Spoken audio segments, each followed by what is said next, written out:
Hello everyone, I welcome you to Uttarakhand next exam YouTube channel. आज हम continue करेंगे chemistry की टेस्ट सीरीज़, जो कि ये थर्ड पार्ट है। अगर आपने फर्स्ट और सेकंड पार्ट नहीं देखा है तो आप चैनल को विजिट कर सकते हैं और फर्स्ट और सेकंड केमिस्ट्री की टेस्ट सीरीज़ को देख सकते हैं। ओके, तो ये जो टेस्ट सीरीज़ है वो प्रसूदन प्रसार अधिकारी के लिए बहुत महत्वपूर्ण रहेगी, जिसका एग्जामिनेशन 11 Feb 2024 को निर्धारित किया गया है।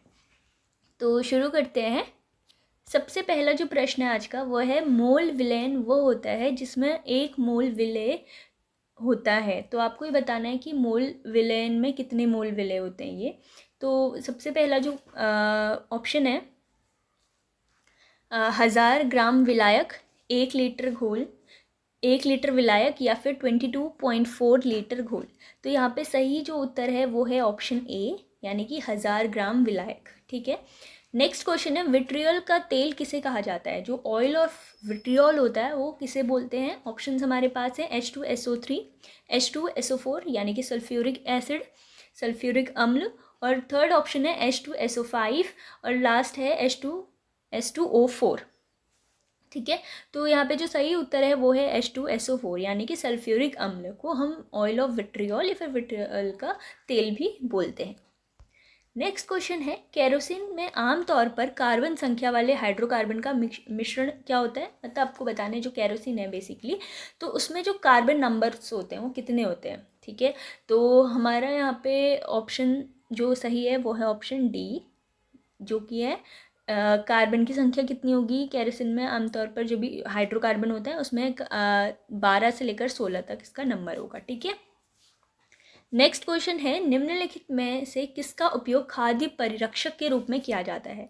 ऑप्शन है बेंजीन, कार्बोक्सिलिक अम्ल, सोडियम बेंजोएट या फिर टॉलिन। तो सही उत्तर है option C, sodium benzoate. Fifth question है, जैव उर्वरक नाइट्रोजन को परिवर्तित करते हैं।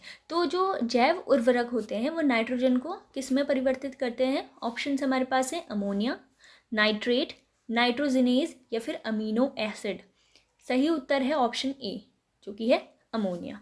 ठीक है। तो जो जैव उर्वरक होते हैं वो नाइट्रोजन को अमोनिया में परिवर्तित करते हैं।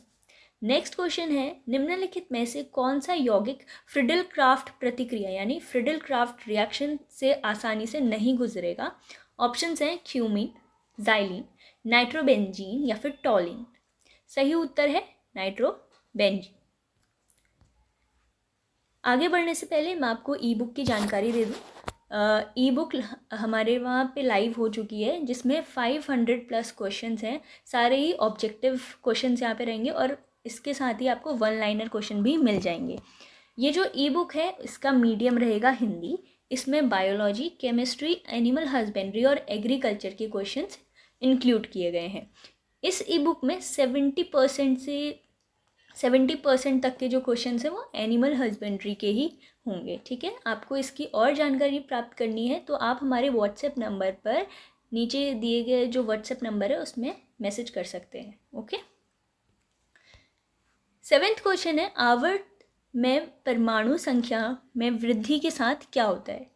तो ऑप्शंस हमें दिए हैं, आवर्त में परमाणु संख्या में वृद्धि के साथ रासायनिक प्रतिक्रियाशीलता बढ़ जाती है, धात्विक गुण बढ़ जाता है, या फिर धात्विक चरित्र कम हो जाता है। तो यहाँ पे सही उत्तर है ऑप्शन डी। ठीक है। परमाणु संख्या, आवर्त में परमाणु संख्या में अगर वृद्धि होती है तो धात्विक चरित्र क्या हो जाता है? वो कम हो जाता है। 8th क्वेश्चन है, ये धात्विक चरित्र से रिलेटेड है। यहाँ पे पूरा क्वेश्चन यहाँ पे सही नहीं दिया है तो हम इसको स्किप करते हैं और मूव करते हैं हमारे नेक्स्ट क्वेश्चन की ओर, जो कि है आधुनिक आवर्त सारणी में कितनी संख्या में तत्व दिए गए हैं? तो जो आधुनिक आवर्त सारणी है उसमें कितनी संख्या में तत्व दिए गए हैं? ऑप्शंस हमारे पास हैं 108, 100, 94 या फिर 118। तो यहाँ पे सही उत्तर है हमारा ऑप्शन डी, यानी कि 118। यहाँ पे 118 संख्या है तत्वों की। ठीक है, आधुनिक आवर्त सारणी में।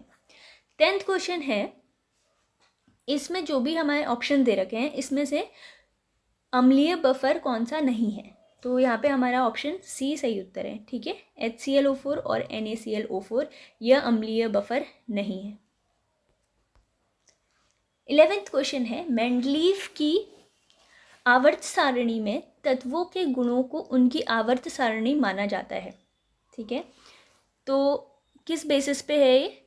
परमाणु भार पे पूछा गया, परमाणु संख्या, परमाणु आकार या फिर आयनीकरण एंथैल्पी।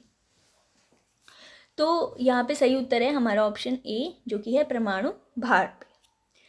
12th क्वेश्चन है, अम्लीय वर्षा के मुख्य योगदानकर्ता कौन से हैं? ठीक है, जो एसिड रेन होता है उसमें मेन जो योगदानकर्ता कौन है पूछा गया है। ऑप्शन है सल्फर ऑक्साइड और कार्बन ऑक्साइड, नाइट्रोजन ऑक्साइड या फिर सल्फर ऑक्साइड, कार्बन डाइऑक्साइड और कार्बन मोनोऑक्साइड, या फिर लास्ट ऑप्शन है नाइट्रोजन ऑक्साइड या और कार्बन ऑक्साइड। तो यहाँ पे सही उत्तर है ऑप्शन बी, जो कि है नाइट्रोजन ऑक्साइड और सल्फर ऑक्साइड। यह अम्लीय वर्षा के दो मुख्य योगदानकर्ता हैं। 13th क्वेश्चन है, जब कोई उत्प्रेरक अभिकारक अणुओं के बीच टकराव में शामिल होता है तो अधिक ऊर्जा की आवश्यकता होती है। तो ये जो आपको स्टेटमेंट दे रखा है वो सत्य है या असत्य है आपको बताना है। ठीक है, तो ये जो स्टेटमेंट है वो बिल्कुल असत्य है, तो हमारा ऑप्शन बी यहाँ पे सही हो जाएगा। 14th क्वेश्चन है, प्रतिक्रिया मिश्रण की प्रति इकाई मात्रा में टकराव की संख्या को संदर्भित करने के लिए किस शब्द का उपयोग किया जाता है? ऑप्शंस हमारे पास हैं, टकराव की समय अवधि, टक्कर ऊर्जा, टकराव बल या फिर टकराव की आवृत्ति। तो सही उत्तर है हमारा ऑप्शन डी, जो कि है टकराव की आवृत्ति। 15th क्वेश्चन है, निम्नलिखित में से कौन सा एक कृत्रिम मिठास बढ़ाने वाला एजेंट है? ठीक है, आर्टिफिशियल स्वीटनर भी हम बोलते हैं जैसे कृत्रिम मिठास को। ठीक है, तो ऑप्शन हमारे पास हैं गुड़, मैपल सिरप, सैक्रिन या फिर शहद। तो यहाँ पे हमारा सही उत्तर हो जाएगा ऑप्शन सी, जो कि है सैक्रिन। ठीक है, तो ये कृत्रिम मिठास बढ़ाने वाला एक एजेंट होता है। 16th क्वेश्चन है, सल्फोनेट्स एंड सल्फेट्स का उपयोग किस चीज़ के उत्पादन के लिए किया जाता है? ऑप्शन हमारे पास है डिटर्जेंट, इमल्सिफाइंग, डी इमल्सिफाइंग या फिर जो भी तीनों ऑप्शन है वो बिल्कुल सही है, तीनों ही इसमें इंक्लूड कर सकते हैं, ऐसा लास्ट ऑप्शन में दिया गया है कि ऊपर के सभी। तो ये सही उत्तर यहाँ पे ऑप्शन डी। तो इससे हमें क्या पता चलता है कि जो सल्फोनेट्स और सल्फेट्स का उपयोग डिटर्जेंट बनाने में भी यूज़ किया जाता है, इमल्सिफाइंग बनाने के लिए भी, और डी इमल्सिफाइंग एजेंट्स बनाने के लिए इसका यूज़ किया जाता है। ठीक है, 17th क्वेश्चन है, रोजनमुंड प्रतिक्रिया यानी कि जो रोजनमुंड रिएक्शन होती है निम्नलिखित में से कौन से कार्बनिक यौगिक उत्पन्न कर सकती है? ऑप्शंस हमें दिए हैं बेंजल्डिहाइड, मिथेनॉल, ब्यूटेनॉन या फिर एसीटोन। तो यहाँ पे सही उत्तर हो जाएगा ऑप्शन ए, जो कि है बेंजल्डिहाइड। अब 18th क्वेश्चन जो है वो न्यूमेरिकल है। इसमें पूछा गया है कि जो 0.98% सल्फ्यूरिक अम्ल है H2SO4, समाधान की सामान्यता क्या है? मतलब इसमें ना बेसिकली आपको नॉर्मेलिटी बतानी है, तो इसको कैलकुलेट करते हैं। नॉर्मेलिटी का क्या फॉर्मूला होता है? नॉर्मेलिटी का फॉर्मूला होता है mass upon equivalent mass into 1000 upon volume of जो भी सोल्यूशन होता है। ठीक है, और यहाँ पे हमें दे रखा है ये वो है 0.98% जो भी है। अब यहाँ पे स्पेस नहीं है तो थोड़ी सी दिक्कत होगी, बट हम करते हैं इसको। अब हमें इससे पता चल रहा है कि जैसे 0.98% हमें H2SO4 ये दे रखा है, तो जैसे इसका मतलब ये कि जो 0.98 ग्राम H2SO4 का है, सल्फ्यूरिक अम्ल का है, वो किस में प्रेजेंट है? 100 ml ऑफ सोल्यूशन में। ठीक है, अगर हम इक्विवेलेंट मास ऑफ H2SO4 की बात करें कि क्योंकि अगर हमें नॉर्मेलिटी कैलकुलेट करनी है तो इक्विवेलेंट मास पता होना चाहिए। जो इक्विवेलेंट मास जो होता है H2SO4 का वो होता है 49, वो हो जाएगा यहाँ पे 49 ग्राम्स हो जाएगा। ठीक है, इक्विवेलेंट मास किसका? सल्फ्यूरिक अम्ल का। फिर हम अगर नॉर्मेलिटी कैलकुलेट करते हैं तो n से रिप्रेजेंट करते हैं नॉर्मेलिटी को, इक्वल्स टू 0.98 अपॉन हमारा इक्विवेलेंट मास कितना है यहाँ पे 49 इंटू करेंगे हम 1000 अपॉन करेंगे 100, ठीक है। अगर हम इसको पूरा कैलकुलेट करेंगे तो हमारा आंसर कितना आ जाएगा 0.2 नॉर्मैलिटी, ठीक है। तो इसके अकॉर्डिंग जो हमारा सही आंसर है यहाँ पे ऑप्शन बी है। तो 0.2 नॉर्मैलिटी यहाँ पे हमारे आंसर आ गया, ठीक है। 19th क्वेश्चन है, निम्नलिखित में से कौन तापमान पर निर्भर करता है, ठीक है। टेम्परेचर पे कौन डिपेंडेंट है। ऑप्शंस हमारे पास हैं मोरालिटी, मोलैलिटी, मोल अंश या फिर द्रव्यमान प्रतिशत। तो यहाँ पे सही आंसर हो जाएगा हमारा मोरालिटी, ठीक है। 28th क्वेश्चन है, वाष्पशील एवं जल में घुलनशील कार्बनिक विलायक किस प्रकार के प्रदूषण के लिए उत्तरदायी है। ऑप्शंस हैं वायु, पानी, मिट्टी या फिर ऊपर के सभी। तो ऑप्शन डी यहाँ पे सही आंसर है, ठीक है। वायु, पानी और मिट्टी तीनों ही सही उत्तर है। 21st क्वेश्चन है, निम्नलिखित में से कौन सा बहुलक संलग्न पॉलीमराइजेशन तंत्र द्वारा बनता है। ऑप्शंस हैं पॉलीथीन, पॉलीविनाइल क्लोराइड, पॉलीस्टीरीन या फिर नायलॉन। ऑप्शन डी यहाँ पे सही उत्तर है, जो कि है नायलॉन। नेक्स्ट क्वेश्चन है, निम्नलिखित में से कौन सा सिंगल वैलेंस रेडिकल है। सिंगल वैलेंस रेडिकल आपको यहाँ पे बताना है। तो हाइड्रोक्साइड, क्लोराइड, नाइट्रेट या फिर ऊपर के सभी। तो ऊपर के सभी क्या है, वैलेंस रेडिकल है और सिंगल वैलेंस रेडिकल है। जैसे क्लोराइड Cl नेगेटिव होता है, हाइड्रोक्साइड OH नेगेटिव होता है, इस तरह। नेक्स्ट क्वेश्चन है, जब इथेनॉल सोडियम के साथ प्रतिक्रिया करता है तो निम्नलिखित में से कौन सी गैस निकलती है।